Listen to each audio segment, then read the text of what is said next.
So this is kind of my enrichment table, where I keep all the things that I use. Other people would call this their dining table, because that's what it is in theory. But yes, personally, since I live by myself, I use it as for this enrichment. So the things I have on here, aside from Storm's toy, which you can have, I kept these from, I forgot what it bought. It's like a sandwich maker or something. No, I don't know. I can't remember. It was in an Amazon package. But you get these every once in a while when you buy electronic items, right? You get these kind of shapes. They're, Storm already thinks again that I'm filling this.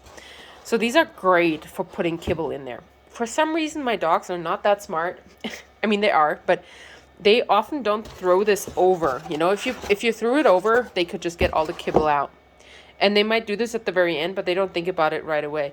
So if you put kibble into all of these little holes everywhere, you know, they're going to try to get at it, essentially. And I personally don't use treats for any of this stuff. I always use their normal kibble because it's, like I said, really easy to just deduct from their normal food. And there's like a bigger shape over here that you can see Ryder has already worked a little on this, so some of it has dents and holes. So I keep those. Eventually, if I get more of them, maybe I'll throw these out and, you know, replace them. I have a bunch of, like, chew toys, too. These are chicken feed, which are great. They don't last very long for my dogs, but if you have a smaller dog, they might last a long time. And then these are all the different filling toys. So this is a Topple, Westpaw Topple. I really like those because when you put them in the freezer, as long as you don't put anything super liquid in there or a lot of liquid, they just stand in the freezer.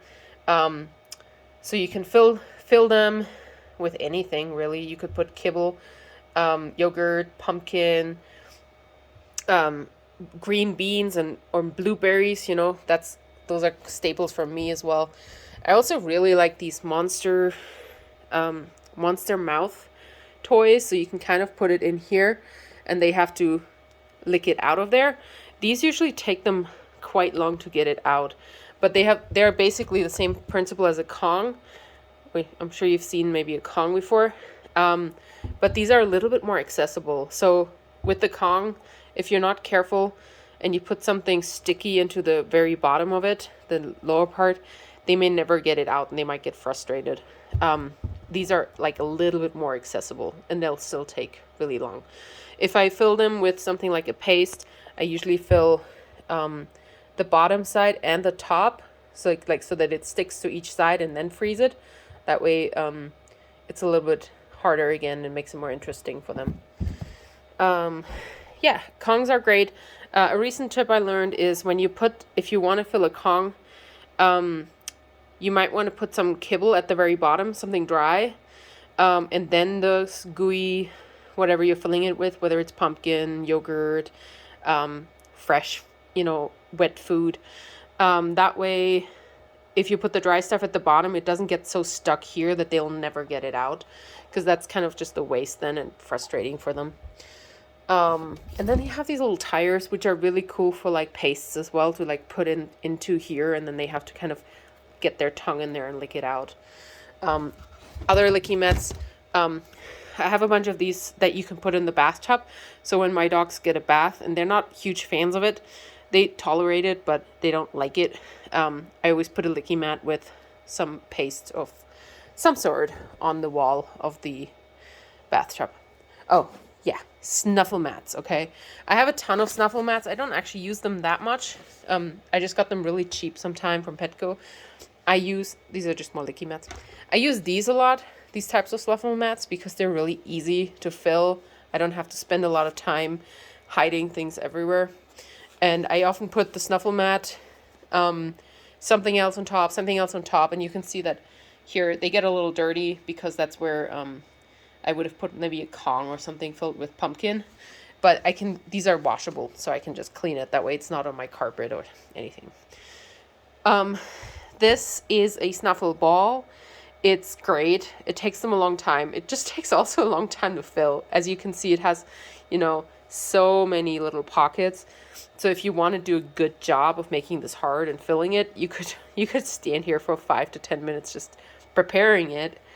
But if you have one dog, for example, only, sometimes I struggle with the two to make things too complicated. But if you have one dog and you only feed them kibble, for example, you could put their entire dinner probably into this ball and hide it, and they would be eating their dinner for like 20 minutes. That's much more enriching than just a bowl. It's just more mental stimulation.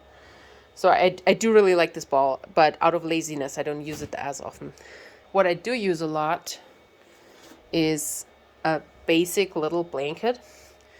And so with the blanket, what I do, put this up here, is you put it in my little table.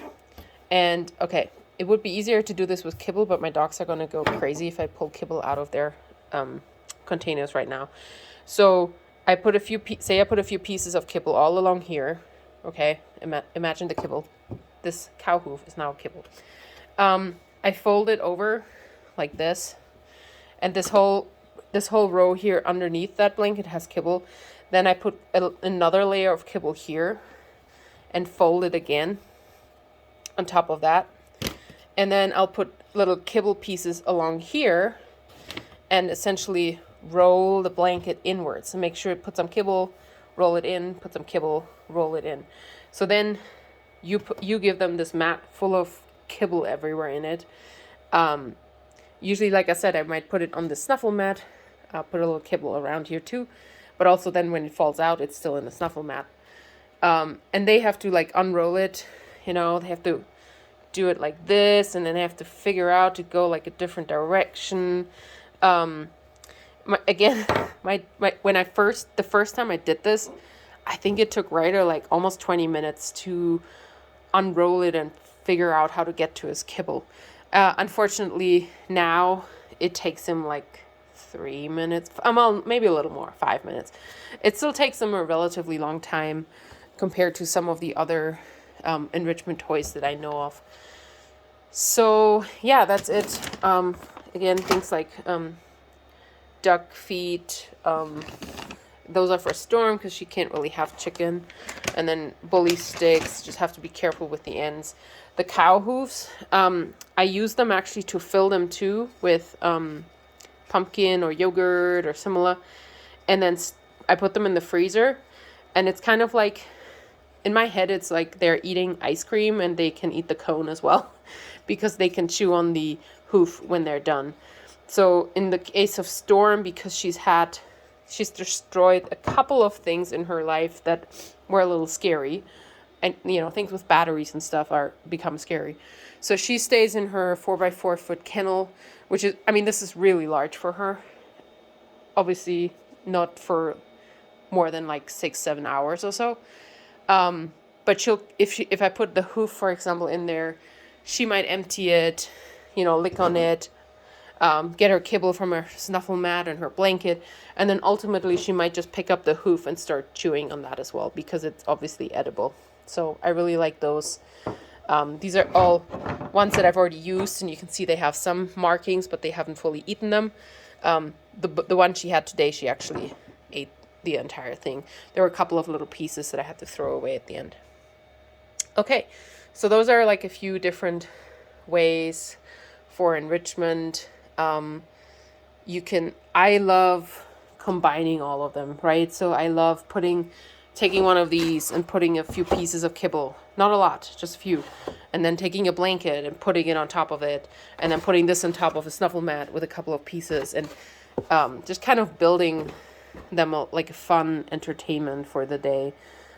Because I do a lot with my dogs outside of work, but I also leave them alone for, like I said, roughly 6 to 7 hours most days. So I always leave them with multiple types of toys, like a licky mat and this and a snuffle mat or a blanket. And that way I know the first sort of 20 to 30 minutes after I leave the house, they will be busy. And that'll tire them out. And if they have something like a hoof, they can pick it up again later if they get bored.